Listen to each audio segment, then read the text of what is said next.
Olá, turma! Hoje nós vamos dar início à nossa segunda unidade da disciplina de Estado, Classe e Movimentos Sociais, tá? Lembrando que a gente vai enfocar mais dessa parte, mais mesmo no aspecto dos movimentos sociais. Nas outras aulas a gente viu bastante sobre classe, né? Viu algumas coisas sobre Estado, e agora a gente já vai partir mais para esses movimentos sociais, não só terminando de conceituá-los, mas também trazendo para a realidade brasileira, né, para a gente entender como que esses movimentos sociais vão se configurar aqui no nosso país especificamente. Bom, eu trouxe para vocês aqui uma aula que está baseada em um texto da Maria Glória Gon, que é uma das autoras assim de maior referência, né, nesse tema de movimentos sociais no Brasil. Vocês podem ver que até mesmo na bibliografia básica de vocês está lá o livro dela, né? Está disponível na biblioteca de vocês. Mas é muito fácil de encontrar esse texto na internet. Eu deixei uma cópia para vocês também lá no sistema.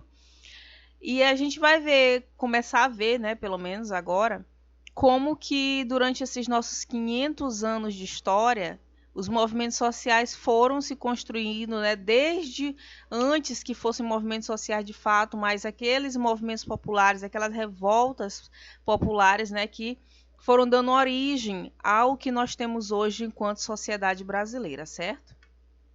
Então vamos nos situar, né? Se situando, a gente tem que lembrar que na nossa última aula, já faz umas 2 ou 3 semanas, né, porque a gente teve prova, depois teve revisão. Então, para refrescar um pouquinho a memória de vocês, na nossa última aula nós vimos o papel dos movimentos populares como manifestação das necessidades das classes subalternas. Não sei se vocês lembram, mas a gente fez uma breve diferenciação nessa aula do que são movimentos populares e o que são movimentos sociais.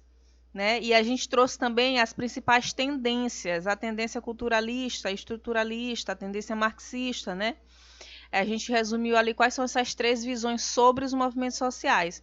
E hoje nós iremos começar a ver a trajetória histórica desses sujeitos coletivos na história do Brasil. Não esqueçam, a história ela é feita por sujeitos individuais, que são as pessoas, somos nós, os cidadãos, o homem na sua vida particular, enfim. E nós temos também sujeitos coletivos que atuam sobre a história, atuam transformando a sociedade, fazendo esse movimento que gera as mudanças sociais, que é o que nós chamamos de história, né? A sucessão dos fatos provocados pela ação humana. Eles são sujeitos coletivos, né? Sujeitos que são consolidados a partir da agregação de diferentes pessoas em torno de causas semelhantes. Eu trouxe aqui para vocês uma imagem que é muito emblemática para a gente começar a tentar compreender essa nossa sociedade. Porque se a gente vai falar de Brasil, de movimentos sociais no Brasil, primeiro a gente tem que entender que país é esse que nós estamos falando. Bom, hoje a gente tem um país de muita diversidade, um país que tem diversidade não só étnico-cultural, mas e racial, mas também regional, político, ideológica, econômica, né? Enfim, artística, de diversos aspectos nós temos uma sociedade que é diversa. Porém, diante dessa diversidade, a gente tem que conseguir, a gente tem que ter um olhar atento, reflexivo, para a gente perceber que essa diversidade ela não se dá de forma harmônica, né? Muito pelo contrário, é uma sociedade que é marcada pelo conflito, pela opressão, pela exploração, pela dominação. A história do Brasil traz todas essas marcas. Se a gente for parar para ver aqui, por exemplo, nessa imagem que retrata a primeira missa celebrada no Brasil, lá no nosso descobrimento, né, entre aspas, a gente vai ver ali um exemplo, né, muito simbólico, é uma manifestação muito simbólica da forma como essa sociedade foi fundada. Você tem aqui os povos nativos, né, que foram aqueles que primeiro chegaram na Terra, que tinham toda uma civilização, todo um sistema, né, de organização social, de cultura, de tradições, já há milênios, e de repente chegam povos estrangeiros, povos que chegam para explorar, para conquistar, né, em busca de matérias-primas, de novos mercados, enfim, e eles tão logo chegam e impõem uma nova cultura, um novo jeito de ser, de falar, de vestir, de crer, né? Uma nova língua.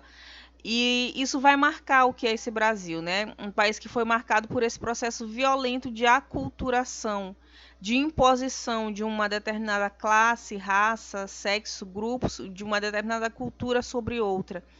Não dá para entender o Brasil hoje e as desigualdades sociais que nós vivemos hoje sem entender o que foi esse processo, né? Sem entender também o que veio depois, né? Que veio a questão da escravidão, o fato de o Brasil ser um país muito voltado à exportação, muito submisso, subalterno às determinações estrangeiras, né?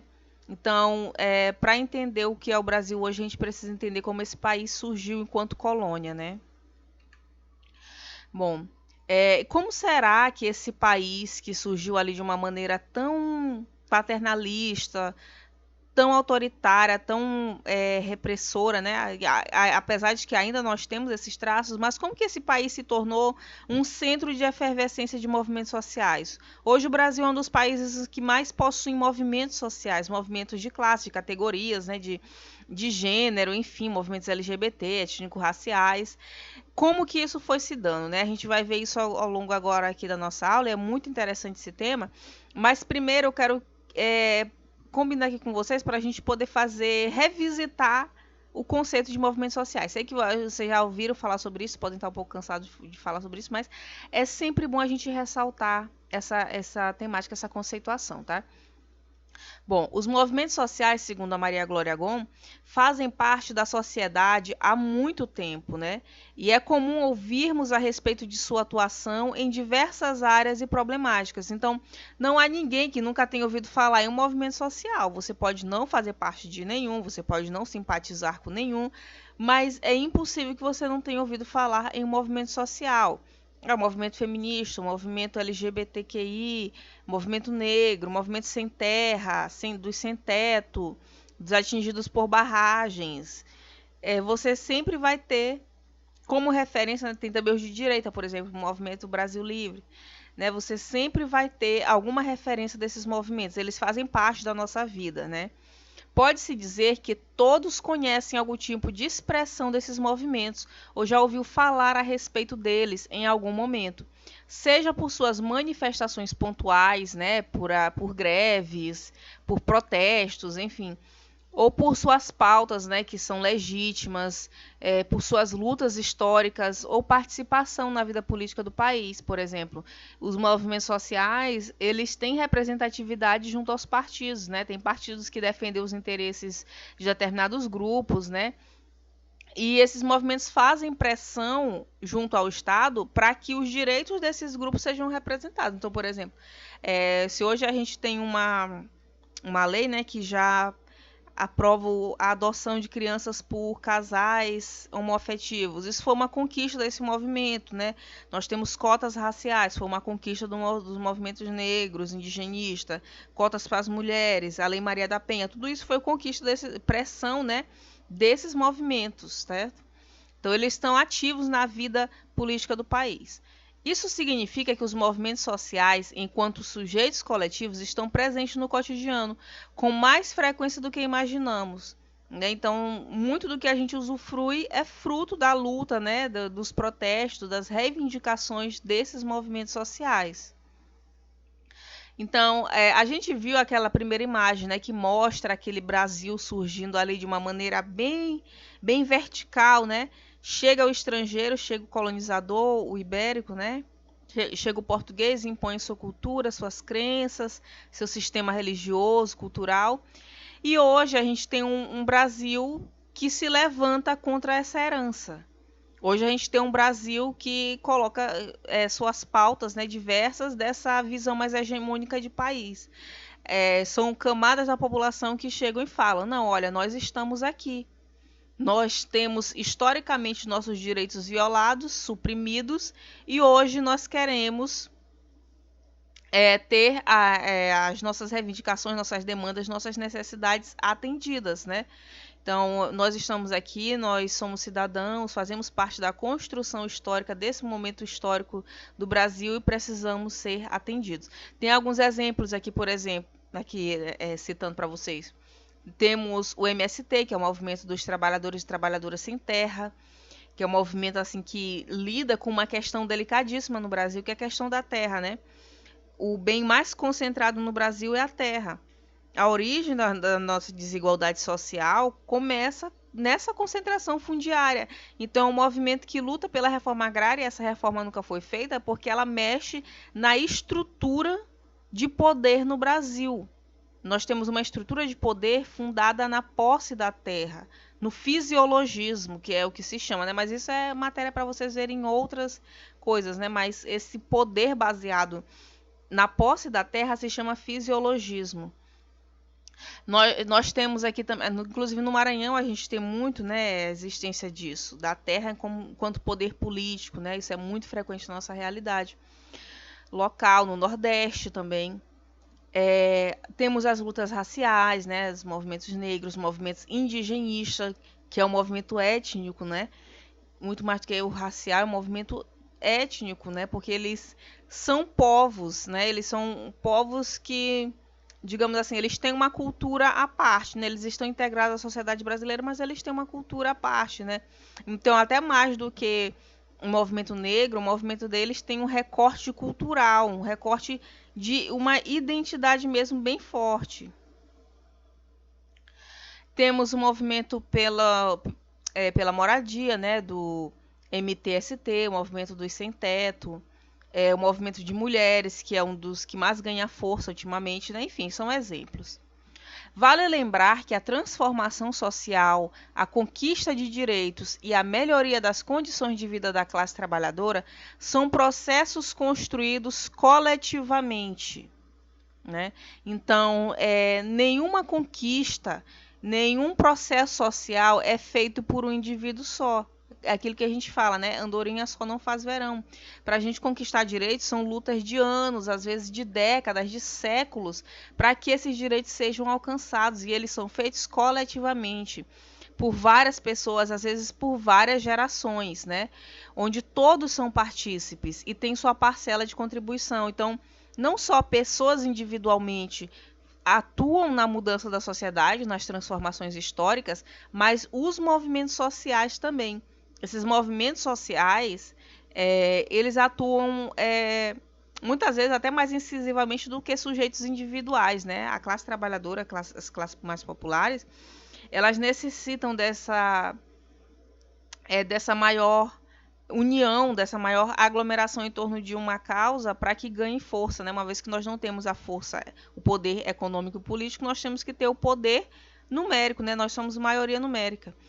Os movimentos surgem em um cenário pontuado por lutas, conflitos e contradições, cuja origem está nos problemas da sociedade dividida em classes, com interesses, visões, valores, ideologias e projetos de vida diferenciados. Então imagina que a gente vive numa sociedade onde tem gente de todas as formas, todos os projetos de vida, as ideologias, visões diferentes da nossa, classes, condições de existência, né? E essas pessoas, esses grupos têm interesses diversos.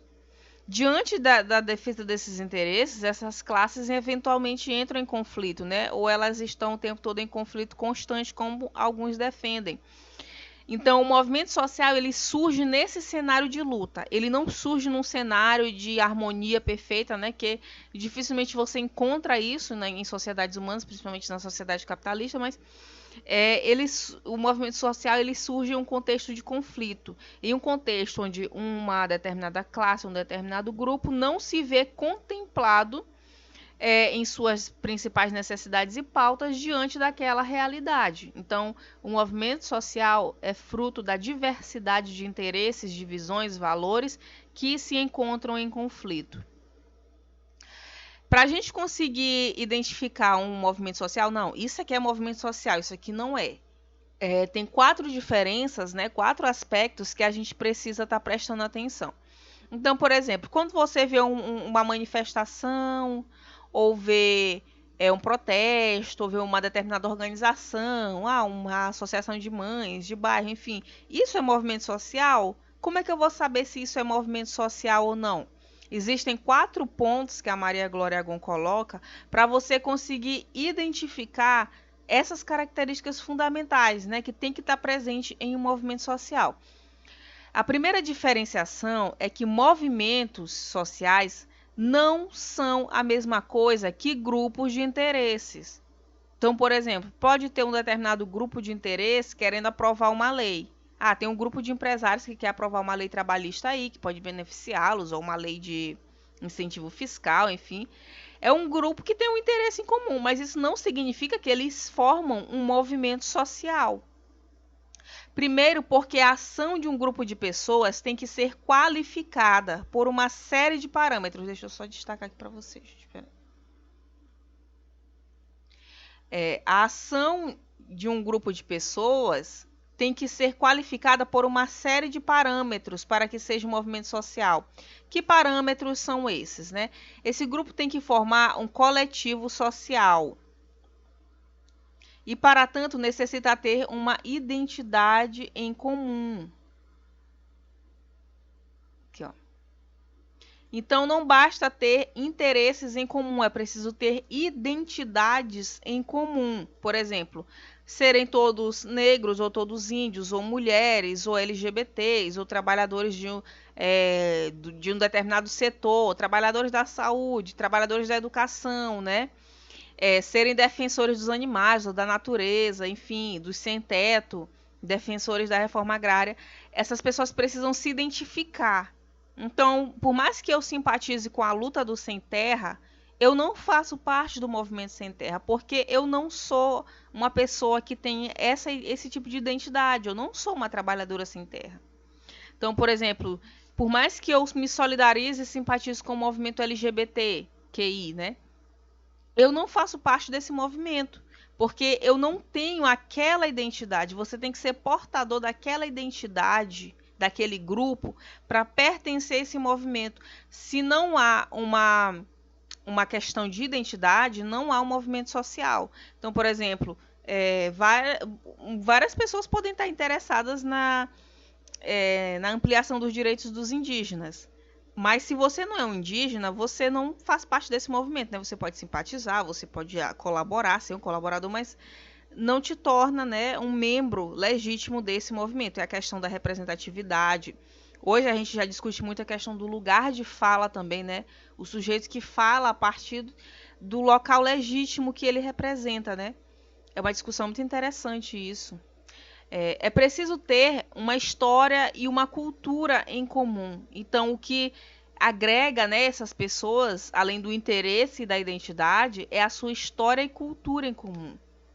Então, eu não tenho uma história semelhante, por exemplo, com uma pessoa proveniente de uma comunidade indígena, né? Eu não vivenciei aqueles processos históricos que aquela comunidade vivenciou.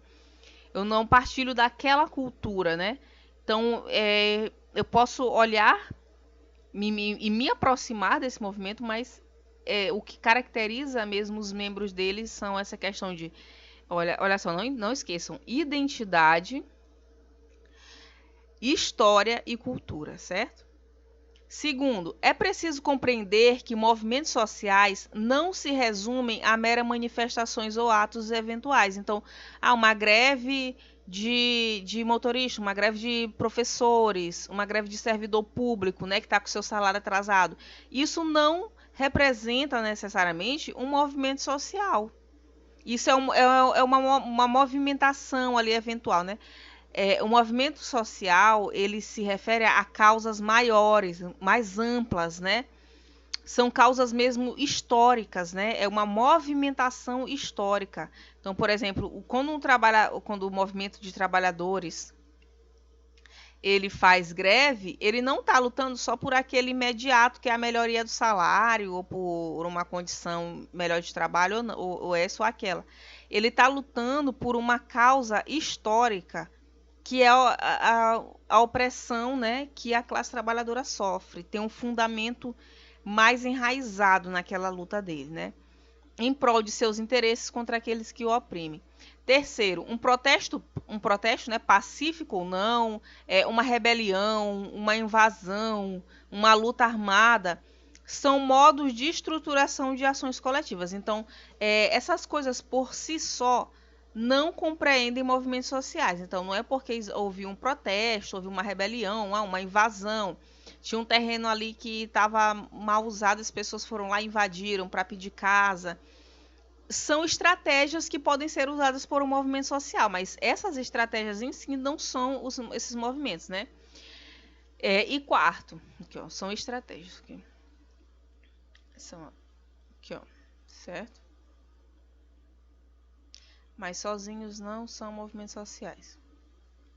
Quarto, o espaço em que ocorrem os movimentos sociais é um espaço não institucionalizado, ou seja, o movimento social ele não tem vínculo com o Estado e não tem vínculo com empresas, com o setor privado, enfim, não.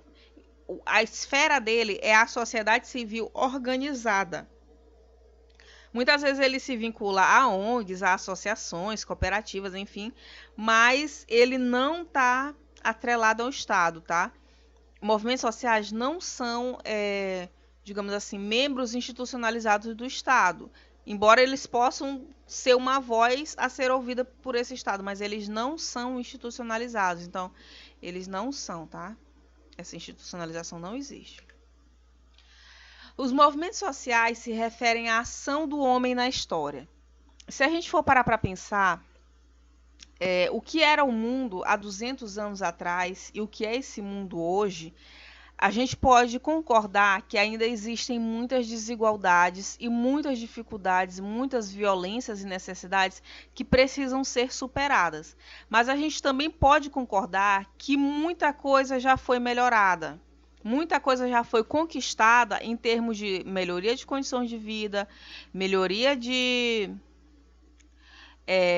condições de trabalho, maior reconhecimento da existência, né, e da legitimidade de pautas de determinados grupos, e tudo isso é fruto desses movimentos. Por exemplo, a gente já tinha até falado, né, da importância que teve os movimentos de trabalhadores para ampliar a questão dos direitos trabalhistas.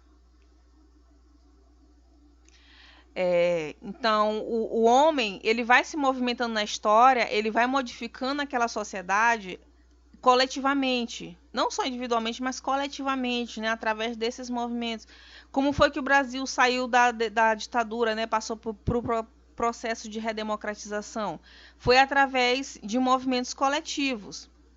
As lutas sociais conferem aos movimentos um caráter cíclico, ou seja, não há uma linha do tempo que determina que, a partir desse momento, a partir do momento em que surgiu esse movimento social, houve uma expansão dos direitos irreversível, né? Uma vez que teve aqueles movimentos de trabalhadores aqui no Brasil, lá na década de 30, não foi mais necessário haver nenhuma manifestação de trabalhadores porque os direitos já estavam conquistados e a partir daí eles só cresceram. Não. O processo que a gente viveu recentemente demonstra o quê? Demonstra que os direitos trabalhistas foram retirados, né, ou diminuídos em grande parte. Então, é um ciclo, né? Esses movimentos, eles tem momentos que eles estão mais em voga, tem momentos que eles estão mais em baixa, tem momentos que eles estão com mais força, tem momentos que as demandas são atendidas, tem momentos que elas não são, tem momentos que eles se conseguem fazer ouvidos, tem momentos que eles são reprimidos. Então, eles são como as ondas e as marés, né? É um ir e vir. Por quê? Porque a humanidade é assim, a sociedade é dessa maneira. É um eterno ir e vir, né? Vão e voltam segundo a dinâmica do conflito social, da luta social, da busca do novo, ou da reposição, da conservação do velho. Então, nem sempre o movimento social está tentando a conquista de novos direitos. Ele pode estar tentando a conservação daquele direito ou resgate daquele direito que foi retirado, por exemplo, os direitos trabalhistas, né? Hoje a gente luta para reaver direitos que nós perdemos. Um exemplo desse processo aí de ida e vinda, né, de que os movimentos sociais são como as marés, é que durante a ditadura, os movimentos sociais que vinham crescendo muito até então, depois que teve o golpe militar, eles tiveram uma baixa, né, nos primeiros anos por conta da repressão. Depois eles voltaram a se expressar de forma mais fortalecida. não bastam haver carências para haver movimento. Então, não basta que aquelas pessoas estejam passando por necessidades em comum para que elas façam parte do mesmo movimento. Elas, né, essas carências, elas têm que se traduzir em demandas, que, por sua vez, poderão se transformar em reivindicações através de uma ação coletiva.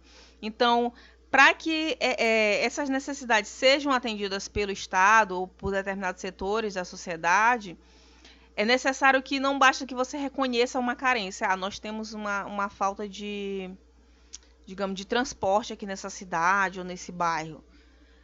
Você tem essa ausência, essa falta, né? Você carece de transportes. Mas é preciso transformar essa carência em uma demanda coletiva, em algo que possa ser visto pelos entes públicos enquanto algo que precisa ser suprido, né? E através dessas reivindicações, né, através das ações coletivas, essa reivindicação pode se concretizar na conquista de um direito. Então, não basta, prestem atenção nisso, né, não basta haver carência. Essas carências têm que se traduzir em demandas, né, são requisições coletivas, legítimas, né, dos setores da sociedade.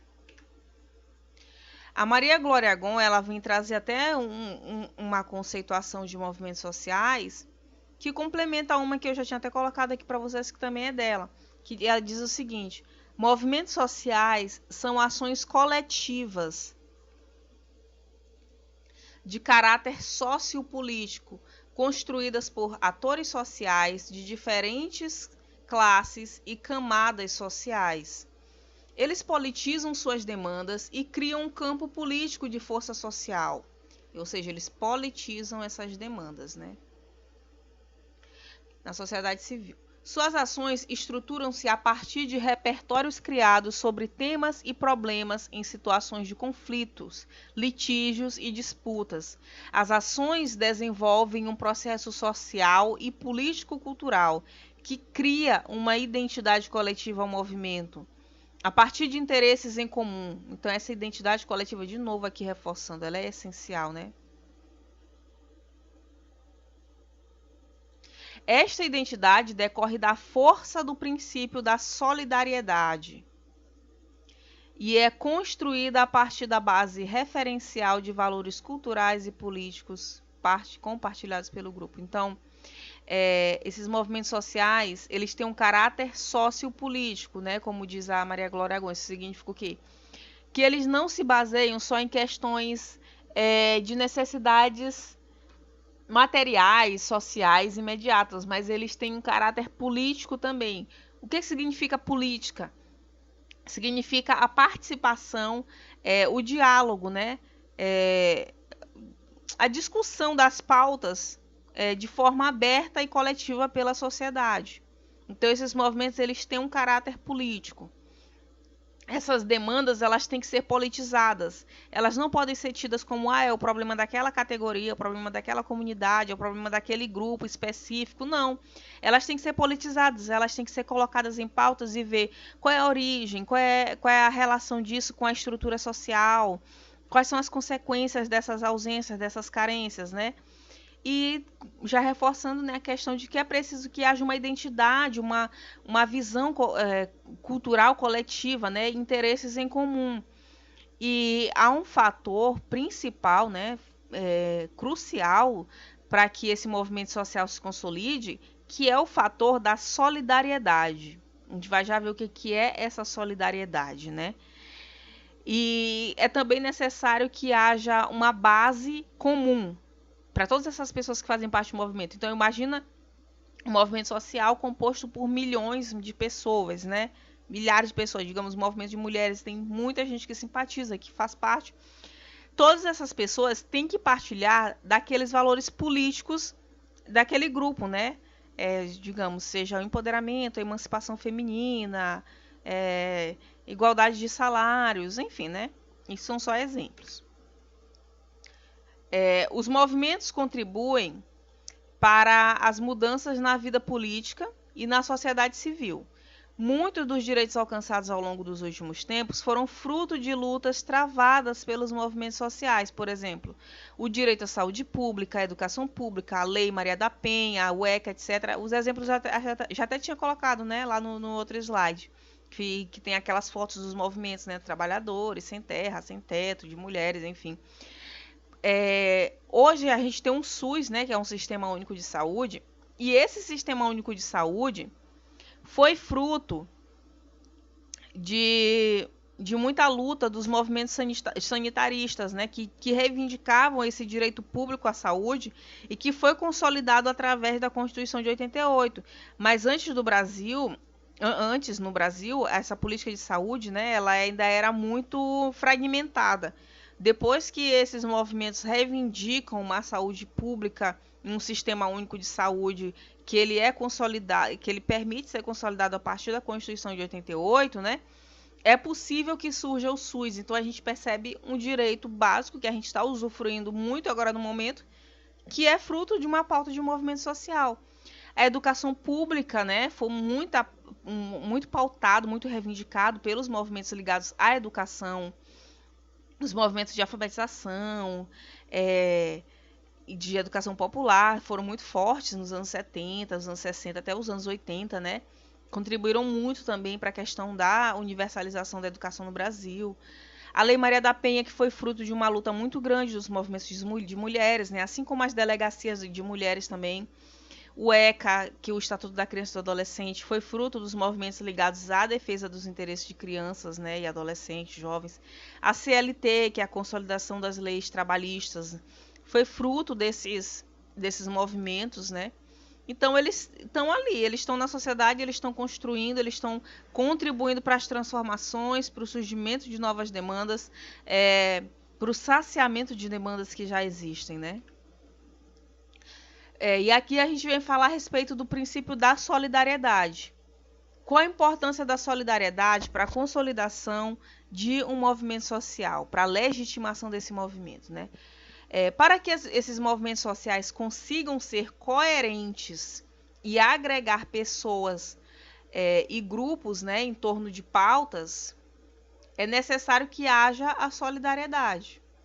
É impossível você conseguir agregar um grupo de pessoas em torno de diversos interesses sem contar com o princípio de que elas devem colaborar, né, entre si. De que há diversas demandas ali que precisam ser vistas enquanto demandas coletivas e não individuais, ou só de um grupo ou de outro, né? Por isso que às vezes há tanta dificuldade de você conseguir formar uma unidade dentro de um único movimento, por exemplo. Dentro do movimento de trabalhadores sem terra, trabalhadores rurais. Tá, mas dentro desse movimento de trabalhadores rurais você vai ter uma diversidade de pautas. Talvez as mulheres rurais não se sintam contempladas pelas pautas no geral. Então, os homens, né, desse movimento têm que ter uma solidariedade aos interesses dessas mulheres. Dentro do movimento feminista, por exemplo, as mulheres negras ou indígenas, enfim, podem não se sentir contempladas plenamente. É preciso que haja solidariedade para que os diversos interesses sejam reconhecidos, né? A solidariedade é o princípio que costura as diferenças internas, fazendo com que a representação simbólica construída e projetada para o outro, não o movimento, né, seja coerente e articulada em propostas que encobrem essas diferenças, apresentando-se de forma clara e objetiva, né? Então, a solidariedade não quer dizer que você feche os olhos às diferenças. Significa que você consegue respeitar a diferença do outro e costurá-la à sua, né? Fazendo uma representação simbólica. Ao invés de mostrar como aquela demanda é específica, não, você mostra que ela consegue ter um impacto diante dos diferentes tipos de pessoas. Então, por exemplo, quando você luta por direitos das mulheres, você está lutando também pelo direito da sociedade como um todo.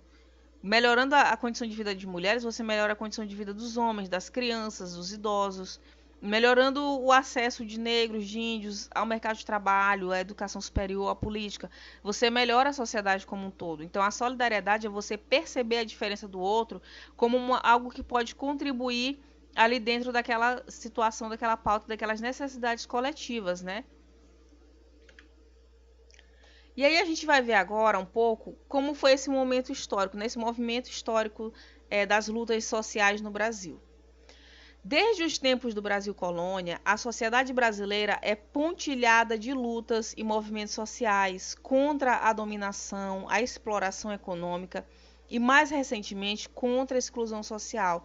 Então, a despeito de a gente crescer, né, a gente é educado ouvindo que o Brasil não teve revoluções, o Brasil não teve grandes participações populares nas mudanças históricas, nos nossos processos políticos, né? Mas não, né? O Brasil ele foi um país que desde a colônia, império, a república, até mesmo hoje, foi um país muito marcado por essa efervescência popular. Pelo fato de ser um país onde sempre houve muita opressão, essa revolta popular também foi concomitante, ela também foi proporcional. A gente pode não ter tantos registros ou não entrar tanto em contato com essas lutas, mas elas existiram e elas impactam na construção do país, né, na forma como a gente o tem hoje. A memória histórica registra lutas de índios, negros, brancos e mestiços pobres que viviam nos vilarejos e brancos pertencentes às camadas médias, influenciados pelas ideologias libertárias contra a opressão dos colonizadores europeus. Então, toda a sociedade brasileira se organizou em algum momento contra a opressão, né? Os diversos tipos, diversas formas que haviam. Alguns movimentos eles são mais recentes, né? Eles são mais aqui do século XX, a partir dos anos 30, por exemplo, o movimento de trabalhadores, o movimento LGBT é mais recente também, o movimento negro, mas antigamente já havia, né, esses movimentos de escravos, mas não era exatamente nessa pauta. Os movimentos de mulheres também são mais recentes, mas sempre houveram assim aquelas revoltas populares no Brasil, né? As principais revoltas populares... Oh, gente, desculpa. As principais revoltas populares que ocorriam no Brasil colônia eram as de negros, né? Principalmente os escravos e pessoas pobres, né? Que eram chamados de ralé. Então, a gente tinha aqui no Brasil, ainda hoje, um grande número de comunidades quilombolas. Essas comunidades elas são reflexo dessas revoltas, né? de escravos. Haviam revoltas também da população mais pobre, que habitava mesmo as periferias, chamadas a ralé, né?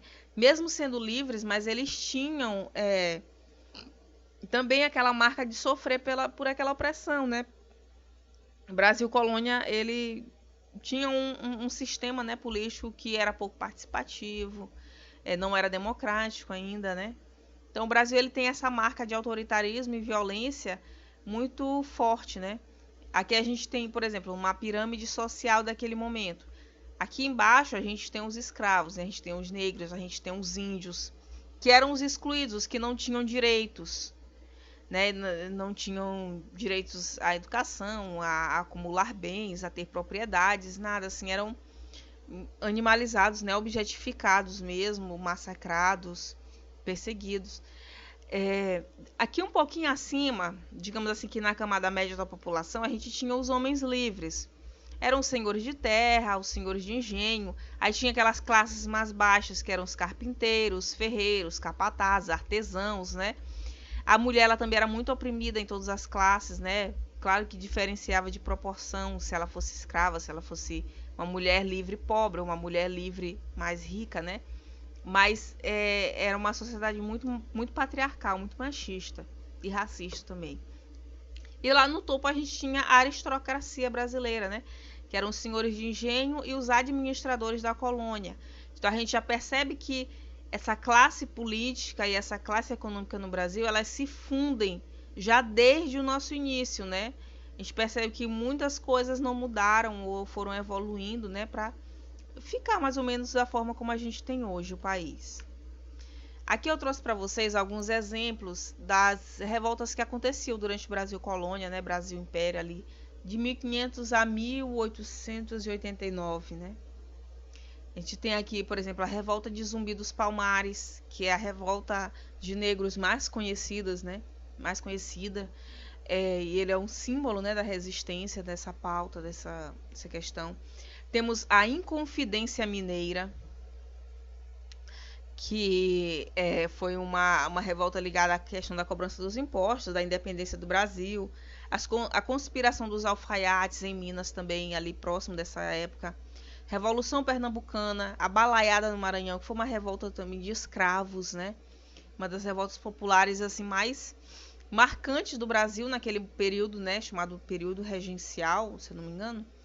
E tem também a revolta dos malês, na Bahia, que foi uma revolta de escravos, né?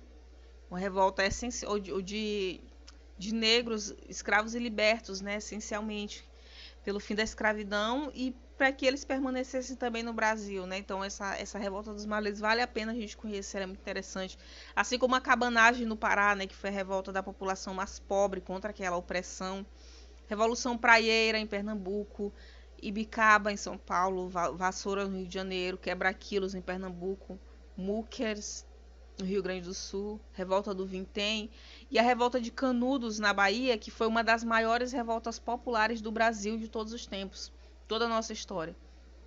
Esse arraial de Canudos, né, que era liderado pelo Antônio Conselheiro, foi massacrado pelas forças da República, pelo Exército, e isso teve reflexos até mesmo... Desculpa, gente.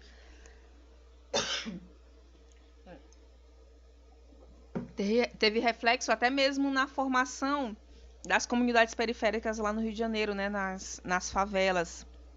Isso é uma história à parte, né? A gente pode ver. Aqui tem alguns exemplos para vocês terem aqui, conseguirem visualizar, que seriam, né, mais ou menos essas revoltas, né? A gente tem, por exemplo, aqui a revolta dos farrapos no Rio Grande do Sul, né, a revolta farroupilha. Temos aqui a cabanagem lá no Pará, a revolta dos malês, os negros, né, revoltados lá na Bahia, a balaiada aqui no Maranhão, que pegou muito na Baixada Maranhense. Aqui, ó. E aqui a gente vê os balaios, né? O porquê de ser chamado balaiada, que eram os fabricantes de balaio, né, que foram os principais envolvidos nessa revolta, né, os principais articuladores. E aí depois, né, que já vem a República, ali a partir do século XIX, 1900 até 1990, também tiveram revoltas. Só que a partir daí os movimentos sociais, eles já não estavam mais ali naquele período mais tão residual, eles já estavam começando a surgir de forma mais articulada mesmo aqui no Brasil. E as principais revoltas foram a revolta da vacina, da chibata, o contestado, as ligas contra o analfabetismo, a gente já começa a ver revoltas em prol de direitos sociais, né? As ligas nacionalistas pelo voto secreto e expansão da educação. Então, o voto ainda era a pauta de protesto em 1917, né? Revoltas contra o preço do pão por feiras livres, contra a inspeção de bagagem nas estações de trens, contra a colocação de trilhos para os bondes, né, que retiravam o emprego dos carroceiros, que quebravam os cacos das patas de seus cavalos, atos contra o desemprego e a carestia. Então, a partir desse momento, a gente já começa a ver no Brasil uma mudança de perspectiva nos movimentos sociais que não eram mais só ligados à questão da relação entre Brasil com a metrópole, né? Não era mais em relação à forma de governo, mas já era mais ligado à questão de direitos mesmo, né? Mais voltados por um caráter trabalhista, de renda, de direitos de educação, saúde. E aqui a gente tem alguns exemplos desses que foram citados. Aqui a gente tem uma charge, aqui no início, que é da revolta da vacina, né? Que houve uma epidemia, eu não estou lembrada agora, acho que foi de varíola, se não me engano, lá no Rio de Janeiro. E o Oswaldo Cruz foi o encarregado, né, de dar conta dessa epidemia. E aí surgiu essa vacina, só que a população se colocou contra, né? Aí aqui a gente já vê também uma revolta um pouco contraditória, porque ela estava indo contra o direito, né, ao saneamento básico e a vacina pela questão do preconceito, do medo, da ignorância. As pessoas não sabiam o que era aquilo, né, não queriam ser vacinadas porque tinham medo, tinham receio. E aconteceu essa revolta da vacina. Foi um episódio curioso na história do Brasil. Aqui em cima... Cadê? Gente, deixa eu ver aqui. Oh, desculpa. Aqui em cima, ó, a gente tem uma demonstração do que foi essa revolta, né? As pessoas reviraram bondes. Enfim, foi uma revolta muito grande lá nessa época, lá no Rio de Janeiro. E aqui também, quase aqui nessa fase, tem a revolta da chibata, que foi a revolta dos marinheiros, que até então no Brasil eles eram castigados com chibatas, né, com chicotes. E eles fizeram um protesto reivindicando melhores condições de trabalho, melhores soldos, né, o fim da chibata, que era um resquício ainda da escravidão. E o grande representante dessa revolta foi o Manuel Cândido. Aqui, ó. Manuel Cândido. Ele até hoje é um ícone das revoltas populares, né, um ícone das revoltas do povo negro. Deixa eu só confirmar aqui para vocês, gente. E essa revolta da chibata, ela resultou na prisão, né, e na morte de alguns marinheiros. Peraí, deixa eu só buscar aqui, gente, rapidinho um item para vocês. Certo? É João Cândido, gente, desculpa, eu falei Manuel Cândido, né? É João Cândido o nome dele. Aqui a gente tem a revolta do contestado, né, que era por melhores condições dos trilhos, se eu não me engano, foi lá no Paraná. E aqui a gente tem uma foto da revolta de Canudos, o arraial de Canudos, né? Aqui são os soldados, né? E aqui você vê que eram condições bem precárias também dos soldados, né?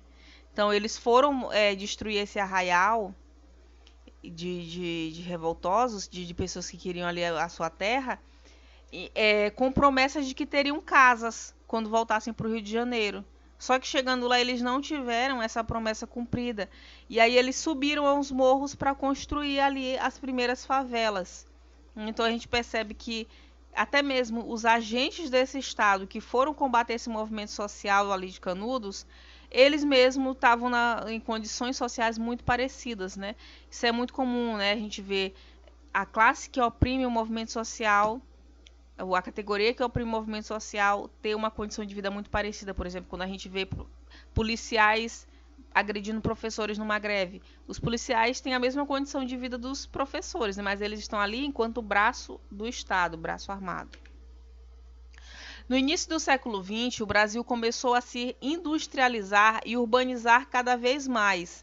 Nesse momento, a classe operária cresce e passa a ocupar as vilas operárias, né, que ficavam ao redor das fábricas.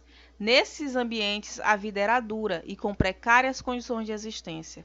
Então, ali já a partir desse momento, começam a surgir muitas fábricas no Brasil, muitas indústrias, e aquela população que antes vivia no campo passa a ir às cidades para trabalhar nessas vilas, né?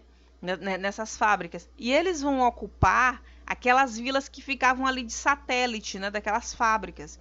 E as condições de vida desses operários naquelas vilas era extremamente precária, né? Tinha a condição de vida precária dos trabalhadores e mais precária ainda era dos desempregados. E esse momento é de grande acirramento de lutas sociais no Brasil. Os problemas sociais começam a se avolumar cada vez mais, por exemplo, a violência, né? E um detalhe, né, uma coisa interessante para a nossa área, é que nesse momento que o serviço social começa a se estruturar no Brasil. Quando começam a acontecer as primeiras ações de assistência social mais institucionalizadas voltadas para os trabalhadores, que era justamente uma forma de tentar amenizar esses protestos, esses conflitos e essas condições de vida mais precárias desses trabalhadores.